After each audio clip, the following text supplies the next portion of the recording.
Everybody. Let's go ahead and start with the Pledge of Allegiance. I have a small story I want to share with you. I pledge allegiance to the flag of the United States of America and to the republic for which it stands, nation, under God, indivisible, with land and justice for all. Okay. My name is Shiloh Eggers, and I'm with Landmark National Bank. And today, in thinking of the Christmas holiday, I just want to share a brief story with you, and it's called the gold wrapping paper.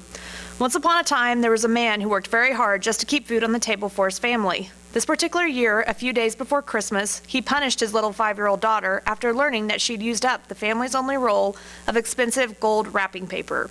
As money was tight, he became even more upset when on Christmas Eve he saw that the child had used all of this expensive gold paper to decorate one shoebox she had put under the Christmas tree.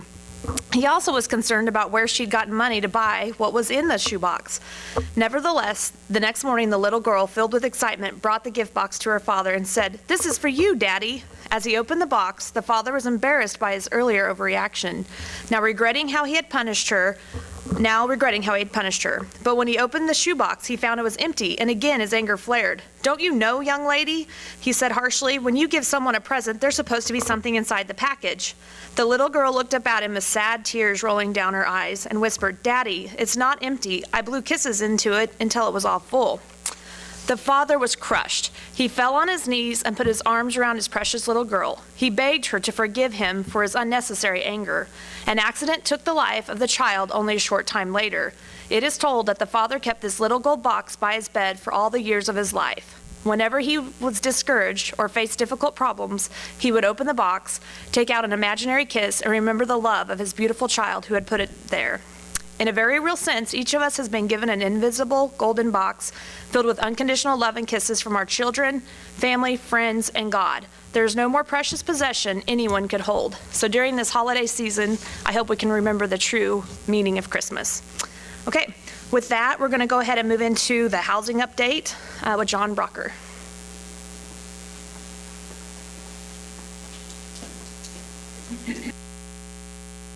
Thank you, Cheryl. Okay, we'll just get right into this. As of today, I did this morning.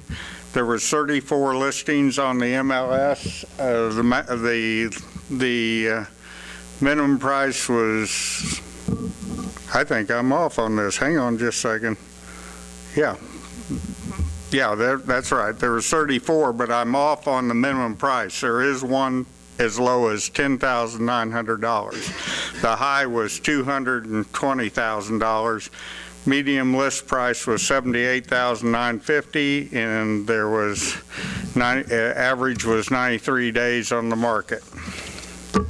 As of 14 last year at this date, there was 37 sales in Iola. As of 15, there was 42 sales in Iola. And you can see the lows and the highs of those sales. As of, and I see I didn't get this change from October, but it is November statistics because I did this morning. There was 3 sales in 2014 in November, and there was 2 sales this year in November. And you can see how low the 2 sales were in this because that's an average of 24,000. For all of Allen County, there was 49 sales. I've noticed that we've started dropping a little bit in listings through Iola and the county because they were both down this month. And the low was 10,900, like I said. The high was 220,000, which includes Iola. The average sales price or list price was 78,474. Average days in the market was 139. For all of the county, closed sales as of for year to date was 51 and 14, 56 and 15. So we're up a little bit on that end of it there. Again, for the month of November, and I didn't get it changed up there again.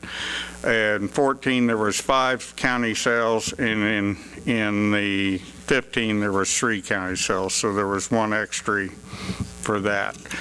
Now, if you want to look statewide on the next deal, you can see that housing unit sales had fallen from last year. This year there was 2,219 in November sales. Last year there was 2,391. So housing sales have fell off a little bit for November, but November, December is typical for housing sales to fall off because most people aren't thinking of buying a house in that time.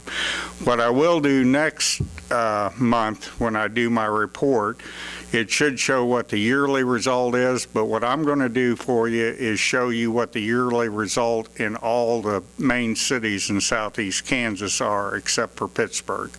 So that'll kind of compare us to what everybody else is doing in southeast Kansas, which should give you a barometer of what's happening in Iola, Kansas. So thank you very much.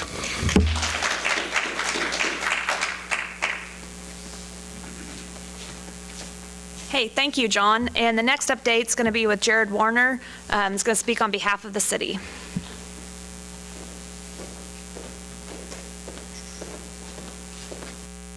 Morning. I'm glad to see we got a few in here. I wanted to start off today with an update. Project Care. Project Care with the police department is our Adopt a Child program, if you will, for Christmas time. This year, with the amount of donations that we got from our local businesses and individuals within our community, we were able to provide a pretty darn good Christmas for 60 children from 25 different families. And pretty impressive. And the support that we get from our local businesses and individuals for the donations. There's two main individuals that take on this task. That's our Community Resource Officer, Mike Ford, and our Administrative Assistant, Rhonda Fulton. They do the brunt of the work and the shopping and everything else, and shopping for 60 children, it's a feat in itself. So they did a great job with it, and the program will continue on. It has been, I think it's about 18 years now. So we have enough funding for next to start out next year, and so it'll continue on to be a success. Over this past year, we've added a couple of events to our traditional events that we typically do. We have our fishing derby, Hooked on Fishing, Not on Drugs. But this past year, we added our Junior Police Academy for the first time. That was a pretty successful event, and we're going to continue that on a yearly basis. We had about 13 participating children this past June. We would like to get that up to about 30. One of the unique things on this is sometimes it's hard to get officers in their off time to get them in and volunteer some time and do some events. But this one with the Junior Police Academy was pretty unique. We had plenty of volunteers from our officers coming in to teach classes, so it was really good to see that. I think I don't know if they're all pictured up. Yeah, there was probably about 3 more. We had quite a bit of staff in to teach classes and everything else, and the kids really enjoyed that. The other one we added was a partnership with Kiwanis, and that was the Boo Bash here in October, which was a pretty darn good success. I think we approximately about 284 children that came to the gym. We had carnival games, inflatables, and they had a pretty good time. And it happened to be on Halloween, so a lot of the little ones had some different activities to do besides going door to door with your traditional trick-or-treating. So that was a pretty unique event, and we were able to cover our expenses, so we should be able to go and continue that on for the next year. So hopefully that's an event that will continue on for years to come. Next thing I want to talk about is the holiday season here and package thefts. The emerging trend as more and more individuals shop online and have packages delivered to their home. It is becoming ever increasingly necessary to safeguard those packages when those are delivered, if you're not there and able to pick them up, sign for them. One of the best tips I can give you is the tracking. If they offer tracking on packages, we have smartphones now, and sign up for their automatic update. It'll send you a text or however it does that, and it'll let you know where your package is during that process. We haven't had a lot of this happen, but if anytime you bring up the news on a national level, the larger communities, it is definitely an increasing problem. And I'm sure for the years to come, it's going to, as more and more shop online and get comfortable shopping online, it'll become a problem for us. So if you have a neighbor that you trust, see if you can coordinate with them, or see if you can, pick that up, or have them hold it for you for a different delivery time. Along with thefts, every year we try our best. We talk to people. We try to get people to secure their vehicles, just lock their doors on their vehicles. This year we've had, I looked briefly before I came down, I think there was about 51 vehicles that were entered. Out of those, I don't think any of them were locked. We've had firearms stolen out of vehicles. We've had wallets, keeping valuables in your car is not secure, even if it is locked. But if you're out shopping and everything else, there's some things that you can do. You can put those packages in your trunk. The other thing is we have quite a few individuals, I think, that are just going around during the nighttime hours, and we try to identify them as quickly as we possibly can, but they're just checking doors. And if it's unsecured, they'll go in there, they'll just take the loose change that's in there, and then they'll move on to the next one. I think usually when this happens, they'll hit quite a few, 10 to 17. And then we have 10 to 17 reports the next morning on that. But the best thing you can do is just lock that vehicle and don't keep those valuable items in your vehicles. One of the new additions that we've had this year, training aspect for one of our officers, is the DRE course. Officer Danny Rodriguez attended. It's a pretty intense course academically and on the practical to graduate from this course. I believe there's only approximately 70 in the state of Kansas. DR stands for Drug Recognition Expert. This has allowed us to, if you have an impaired driver, if it's not alcohol, if there's drugs on board, this allows us, gives us another tool for a successful prosecution on that. And it's also a resource for our area here in southeast Kansas. Here at the police department, we don't have a canine unit, so we use the resources of Chanute Police Department, Neodesha, which they're always welcome to. They always come up, help us without a problem whatsoever. It affords us that opportunity to supply them with a resource that we have, so sharing that resource and the expense of those. As soon as Danny was trained, Officer Rodriguez was trained, within the last month and a half, he has done six of these evaluations, which will that will go to show you how big of a problem that we have with prescription drugs and individuals out there operating vehicles, and it's not just necessarily alcohol with the drugs on board. So 6 within a month and a half, maybe just a little over that. So it's another vital resource for us to continue and a tool for us in our profession. Some upgrades. We're here.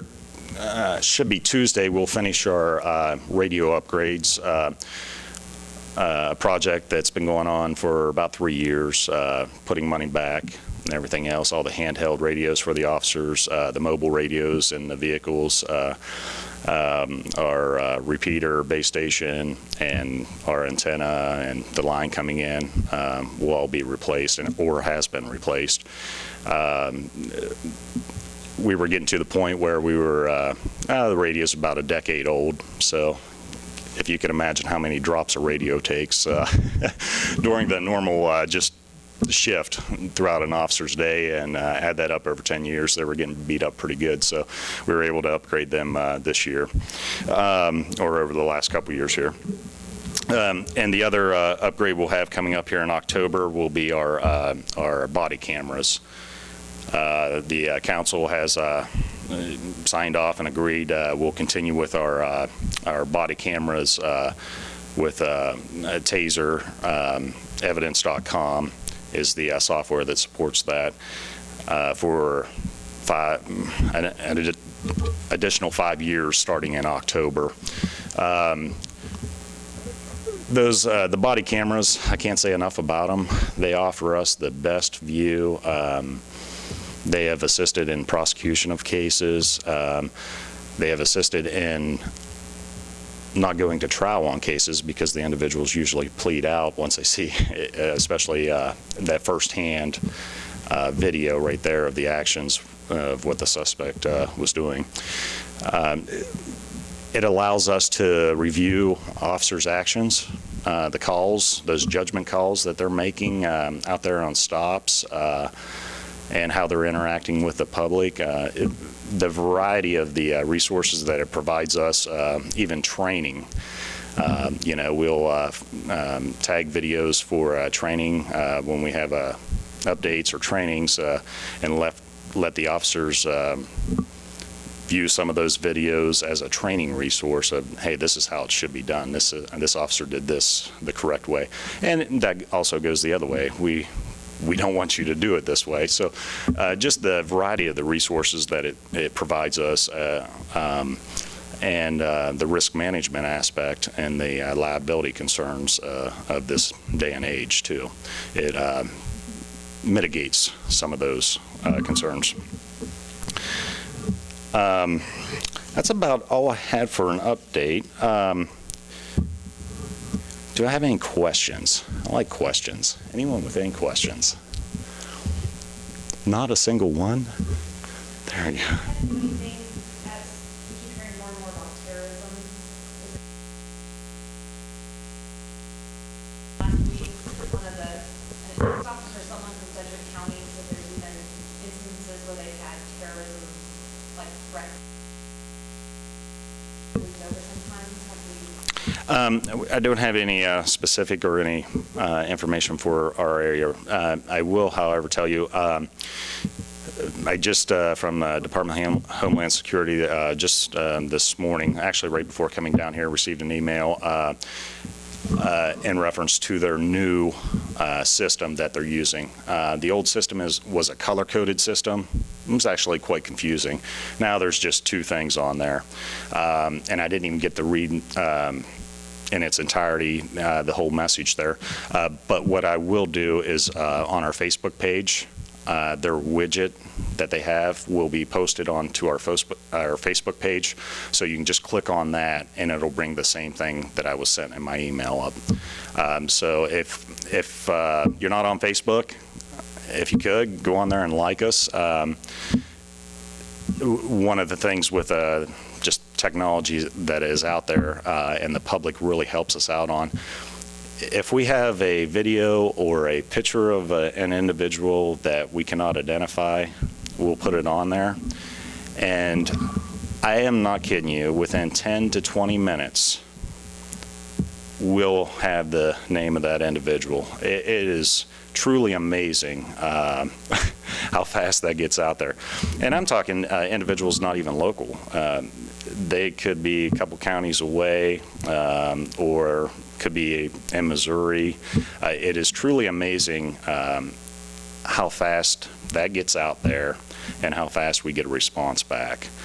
It's been another useful tool for us, especially on the technology side of it. It's Donna's chuckling. But it's pretty impressive. And actually, we've gotten to the point where we had to, our last one that we had on there, we had to put a thing across it, identified, because the calls just keep coming in. And but it is truly amazing how much of the public in general pays attention to Facebook and anything that we post on there. So it's a good resource for us getting information out. Any other questions? No? Okay. Thank you. Oh, I'm sorry. Police Department? Yes. Yes. Are you up, Donna?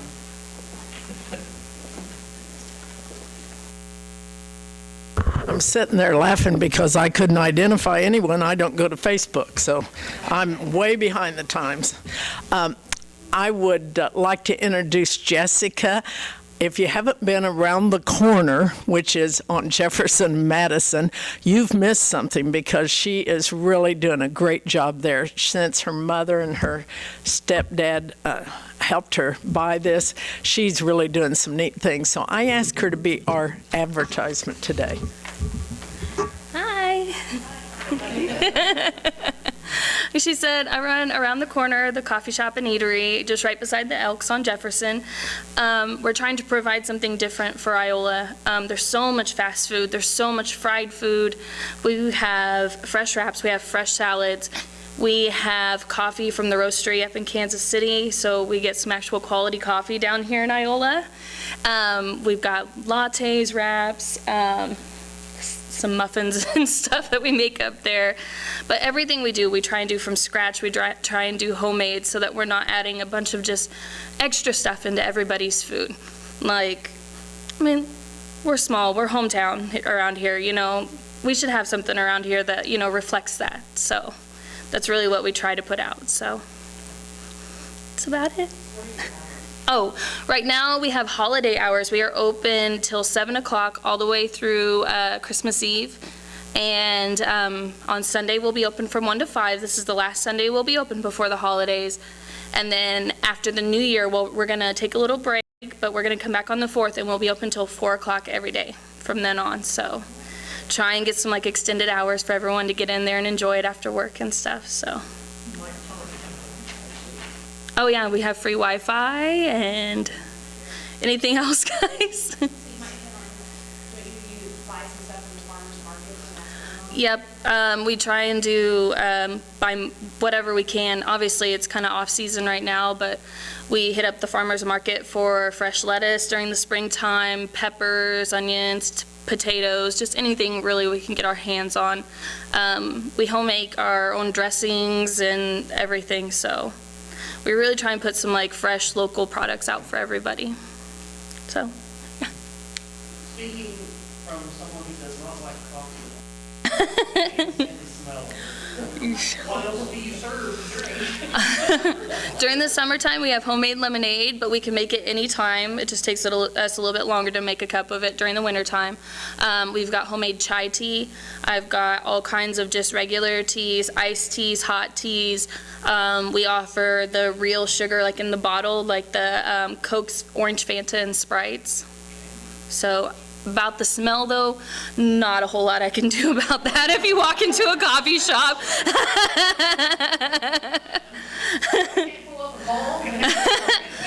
Well, eventually, yeah, after the new year, when we extend our hours, I am going to put my stepdad to work doing deliveries for us. So from 11 to 1, after the new year, we will be delivering to the square and to the teachers at the schools. From there, at the summertime, I would love to add on the hospital, the staff at the hospital. And then I'm hoping by next school year that we can add on like the teachers out at the college. So it's baby steps. Anything else? Okay.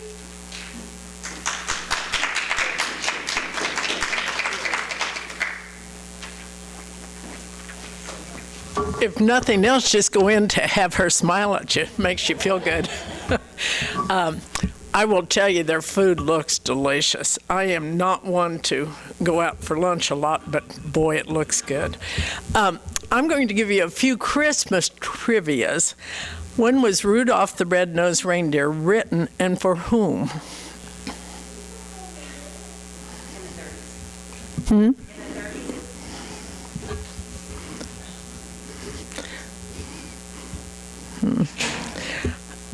Is in the 40s, Robert L. May for Chicago, based from Montgomery Ward's, wrote it.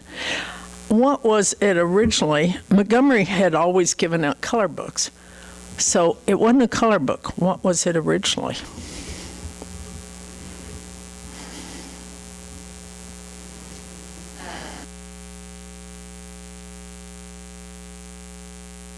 Is a book.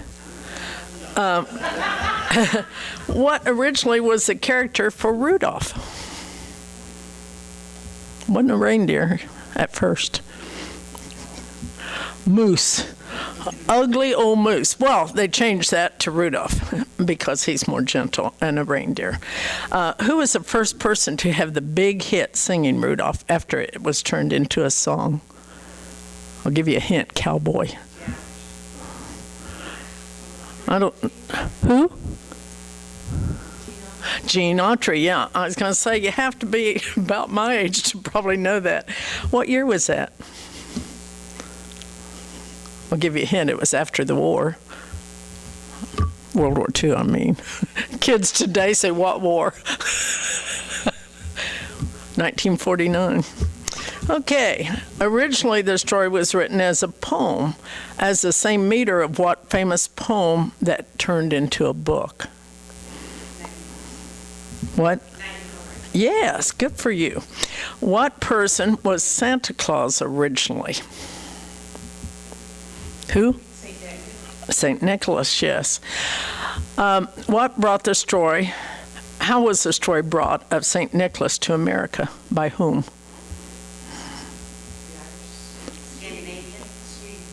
Who? The Dutch in New York. Originally, Santa was dressed in bishop robes. And who was the artist who drew him in a brown suit and brown fur trim? Famous artist. Who? No, but that's near. Thomas Nash. Okay, what caused Santa Claus to be dressed as we know him now? Think of that. Everyone knows this.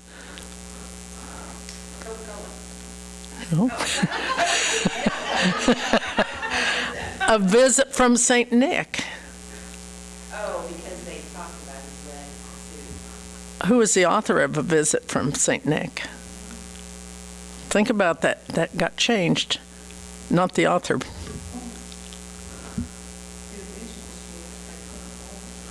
By who? Yeah, Clement L. Moore. What story did it change to? You all know it. You've read it to your kids. The Night Before Christmas. Okay, Clement C. Moore was a professor of what? This is harder.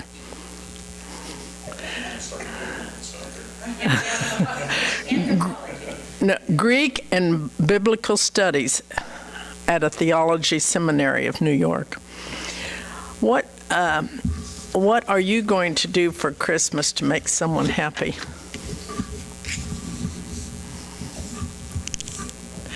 I'll tell you what I did last night. The other night I was thinking about what I always do, and that's have the coaches that Ray had over for dinner. And he had told me before he died to do that. I didn't want to do that. Not that I still don't like the coaches, I just didn't want to do it. So I always have the neighborhood over. And I thought, no, it's not that I don't love my neighbors, I do, but I thought, no, that's not work.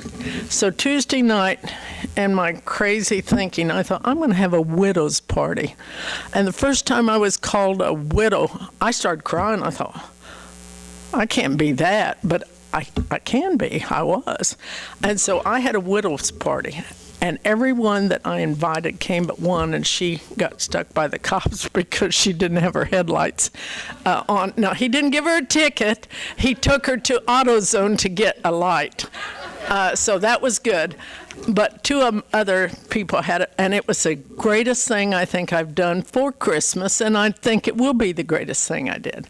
Okay, my next person, and I really want to introduce her. She's our news chamber director, Carol Kaysen Sager. I have to think about that. Everyone I know, it's from when they were kids. Carol was a year ahead of my daughter, and we're so thrilled to have her, and I want her to come up and say a few words.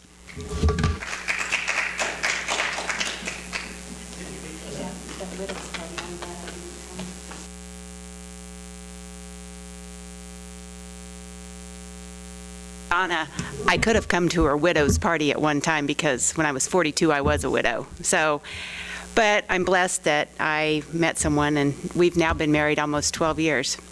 As the new chamber director, my focus right now is to be involved in the membership drive, which we're trying to get, all of our members that passed or have not been members to reinstate their membership. And we're going to have a lot to offer. So if you have any questions, please come by the chamber or give us a call and let us know what we can help you do to interest you in becoming a chamber member. Even if you don't own a business and you want to be an individual member, we have that option available also. And as far as what Donna said, what did you do or what are you going to do about Christmas? My husband, and Tracy Kegel are the ones who put the lights on the trees on the square. So we did that for our community. And it was a lot of fun. It was a lot of work. But when Tracy Kegel asks you to do something, it's just really hard to say no. So you don't say no. But anyway, she's an amazing asset for our community. I hope everybody realizes all the things she does. And sometimes she can be a little out there, but every intention she has is for generally children, but really for anyone. She has the biggest heart of anybody I probably know. Donna's right up there too, but she really does.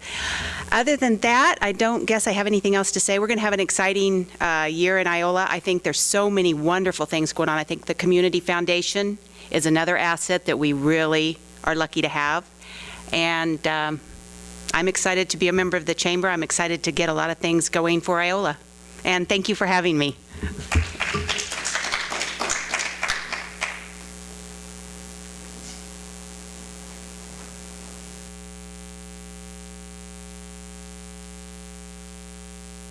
Seeing me a lot today. I have known this lady ever since I've been to town, Susan Hoffmeyer, and she too was a widow, and I knew her before and after she got married to Gary Hoffmeyer, and she belongs to the church I belong to, and she does so much in our church, as does he. And I tried to get him to come today to listen to Susan. He said, I've heard her a lot. And I said, too bad, you could come again. But then he said, well, I got to go to Yates Center for the new breaking of the ground for our new parish hall. And I said, oh, okay, but that's not till 12. And so when I met Susan walking in, I said, is Gary coming? She said, no, he's heard me a lot. And I said, I told him he could come. But anyway, Susan is probably the greatest artist I know in town. She does lots of work, and other artists is sitting out there. But she does phenomenal things. Judy McGraw is another one that does these quilts. And Susan has prizes from all over the world, and you have no idea what all she's done until you run to her house, and then you can see her sewing machine and all the things she does. But she does wonderful things for a lot of people, and I wanted her to talk today about this because to me quilts are kind of something about Christmas. Susan. Thank you, Donna. Thank you for having me. And I've been quilting, and I've been very blessed that the Lord gave me the joy of quilting. And I've done it since '88, and I hope to keep doing it for many years. My first quilt I ever did was just a traditional block, and I'll have Donna help me show it. It's a schoolhouse block.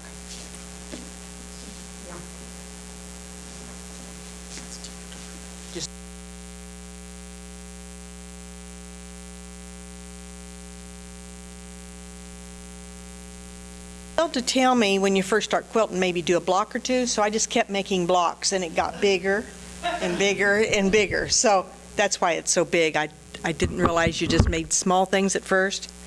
And, nobody's supposed to follow the rules, so I'm glad they didn't, because then I knew I could do bigger things and not be limited to small projects. So this is my first one, Schoolhouse. A lot of traditional quilts like that, like the one on the table here is a bear paw with a connector block, and then I've done applique. Let's see, I guess it's upside down. This is just hand applique, and this isn't my pattern, but it's a fun block to do. It took me a while, but it's just different blocks, and it's just hand applique. It's something you can pick up on the side. You don't have to be at your machine and do a lot. So it was a fun, and I just use all my scraps on this, so I didn't have to buy anything new. So if you saw my stash, you'd understand that.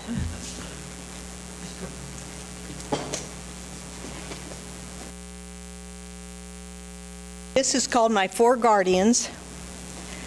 This one I did quite a few years ago, and I keep this in my entryway. It's called Four Guardians. It's just a primitive pattern, and I like primitive once in a while. I have it in several places in my house.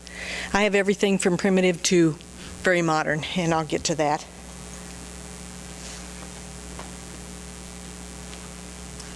This is probably about the only pastel quilt I've ever done. I have all bright colors in my house. And this started out just as a log cabin with the pastels, and of course I had to have something bolder to it, so I added the grapevine and the grapes, because it needed more than just the log cabin. So that's where that one came from. And I do my machine quilting.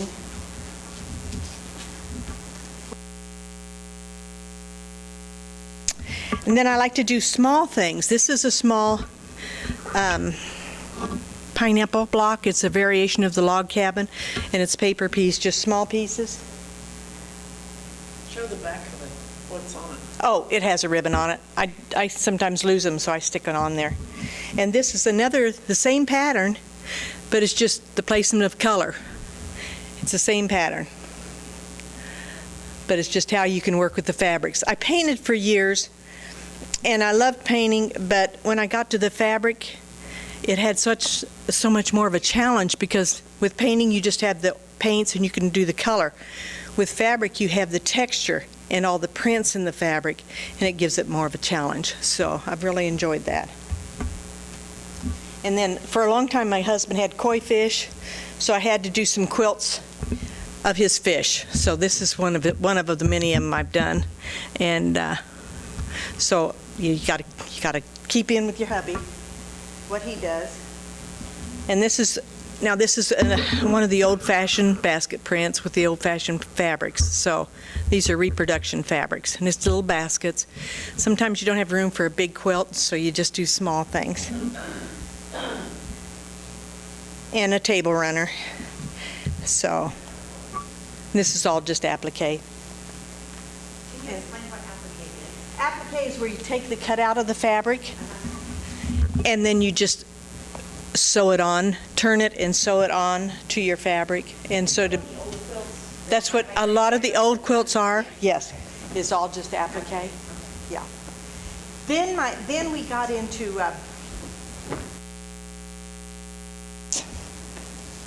my husband and I took some grandchildren on a trip, and this is from a photograph. Oops, it's upside down. Just turn it around. It's from a photograph that we took on our trip. And so I started doing this. I make picture quilts now, and I just love them. And but this is just a little bit different than the picture, but it's on the gondola, and this is one of the photographs we took of one of the doors. And then this is a picture my sister had, so I just made a quilt out of it because I love the picture. It wasn't my picture, but I just love to do pictures, the quilts. The fabrics just give you such a challenge, and it's so much fun to play with it and come up with something like that. Did your twin give that to you? No, I did this one. Oh, no, I said The picture? Yeah, well, I got the picture from her. Then one time, a group of us, there's 18 in Houston that I belong to a group, and we had a challenge. And what it was is we had to put magazines on the floor and then pick up a magazine. And then whatever we had to turn to a certain page, 36 challenge. And my page had a little corner of a straw hat and some flowers. And so and it had to be a certain size, this size. So this was my challenge, because it had a straw hat and some flowers. So otherwise it was birdhouses and bedrooms and stuff, and I didn't want to do that. So that's what I like, is to sketch something and make it bigger. And then my sister Sandy and I have 3 sisters, had 4, but 3 sisters, and they all quilt with me. And my twin sister Sandy and I have done some challenges, and this is the Abe Lincoln Challenge that went to the American Quilter Society, and it got 2nd place there. But it was a fun challenge. We sat down and started sketching off what we wanted to do, and Sandy lives in Houston, so she did part of it in Houston, and I did part of it in Iola, and then we get together and see about putting it together, and so which is a lot of fun.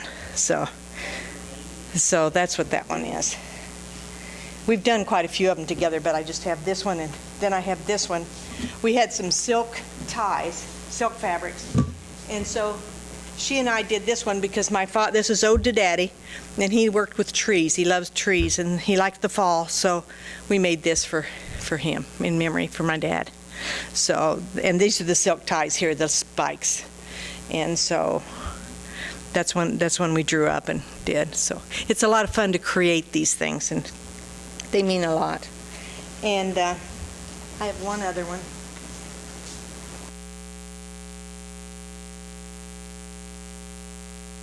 Granddaughter's graduating from college in the next couple of years, so I've started making their quilts for college graduation. And this is one of them. That's all the hand applique, like we talked about. But it's all scrappy backgrounds, and this is not my patterns, it's traditional patterns, and Edda Satari patterns. But it's a lot of fun. It just takes a long time, but these are all batiks. But that's what I do. And also another thing that I do that means it's close to my heart is our church, the St. John's Church, has a prayer quilt ministry, and we make quilts for anyone fighting cancer, and they are prayed over in the quilts. All the quilts are for is to carry the prayer and to give comfort. So that means a lot to us, and we make a lot of those. So we're very blessed to have that to do with what we like to do. You know, the Lord blesses us in our own ways, and that's one of the talents He gave me to do. So I'm just lucky I had that to do. So that's all, and I thank you for your patience, and I hope you enjoyed this, and have a Merry Christmas. Okay. Oh, is there any questions? I'm sorry. No. Do you ever make quilts for others, like to buy? No. I've never sold my quilts. No. I just never have. I have a big family. We have 5 kids, and we have 11 grandkids and great grandbabies, and a lot of places for quilts to go, and then I give them to friends. But no, I don't sell them. So I'm the Sunflower Quilters Guild out of we meet in Humboldt. It's several towns, and great group of gals. We meet the 4th Monday of every month in Humboldt at the Methodist Church, and from 10 to 3 usually, and contact me if you're interested. I'd be glad to have you go. It's a great group of ladies. So. Uh-huh. When you do the picture quilt, are you having to find fabric to match that picture? Yeah. I find fabrics all over, and remember, on some of my fabrics, on a couple of these, I use the back side because the front side's too bold. But you pay for both sides, But I buy it all over. I travel around with my sisters, and they live in Houston, and we go to different shows. And if I find something unique, a piece of fabric, I'll buy it and put it in my stash. And I have a big tub just for picture quilts that have the type of fabric that would work for that. Tell about your room. Oh, I'm blessed to have a hubby that likes to do woodworking. He's redone a room for me, and it's all cabinets full of fabrics, and then it wasn't big enough, so he had to cut a door in the side and go into the garage, so that's 9 by 12 foot and high ceilings, and it's full too. So I'm running out of room again, so either I've got to start sewing or make a bigger room. I don't know which, but anyway. If you don't have a, sorry, if you I don't have a long arm. You just work on your machine. You can scrunch it up and it works. Yeah. 10-foot or a 12-foot machine. Yeah, a long arm is a long one where you stretch it all out and your machine goes across the quilt, where I just use a sewing machine. I have a sewing machine that's got a fairly large neck, but just a little bit larger than normal, and I do all my quilting on that. So. I have a comment and a question. First of all, thank you for coming. Oh, thank you. I mean, Iola doesn't realize how much talent we have. Iola has a lot of talent in Iola. It's a wonderful city. Yeah. Thank you for sharing this beautiful day. How long have you been quilting? Since '88. I started with that red and white quilt in '88. I have quilt tops and quilts that my great-grandmother pieced. Oh, wow, yeah. And then I have quilts that my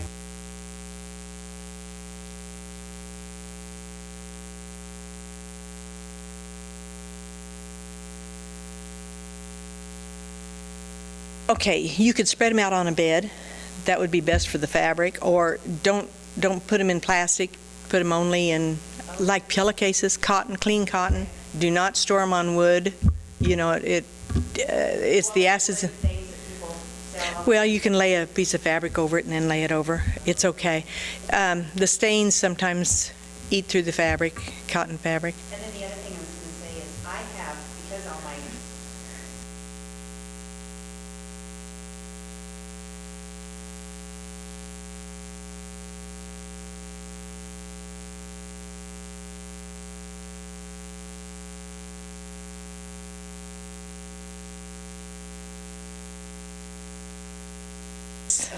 Come to Guild. We'll be glad to help you. I'd love to have you. Tell what shop you own before you ever started quilting. Oh, that was years ago. I know it. Oh, that was in '70. I owned a shop called Flower Village years ago, down underneath the old bank building. And we did flower arrangements, and I taught painting. And that's how I got started on all this. And I taught painting for years until I got into the quilting. Well, 70 to 88. So I do some, yes, I do for the family, small pieces, yeah. They have Christmas ornaments and all that kind of stuff. But no, my love is in the quilting, you know. That's what I like to do. But I'll paint it sometimes I will. And thank you if that's all the questions. Thank you, Donna, for having me.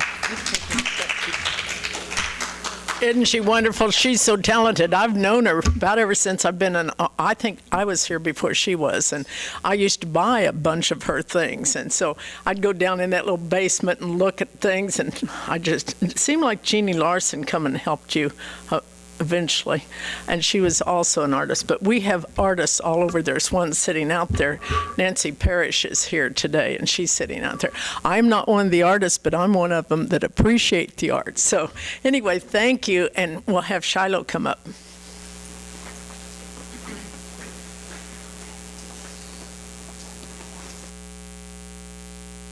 Okay, this concludes our meeting for today. You know, one thing, this is my first time doing this today, and one thing that I'm really impacted by is I really appreciate the service that our police department does for us and the community involvement, and I have a much greater respect. I feel like we have a lot of heritage in Iola, and I hope that we're able to pass that on through generations and that we all can maybe even mentor to some people. Let's not forget that what the meaning of the holiday season is, and that's giving and loving one another. And I just want to remind you that our next meeting, we're going to meet next year. It'll be the fourth Friday in January. So have a Merry Christmas and thanks. Charlie, Yes. one thing, the historical windows are about Allen County heritage. And that's really, Donna said the historical windows are all about Allen County heritage. And that's really interesting. So thanks for sharing.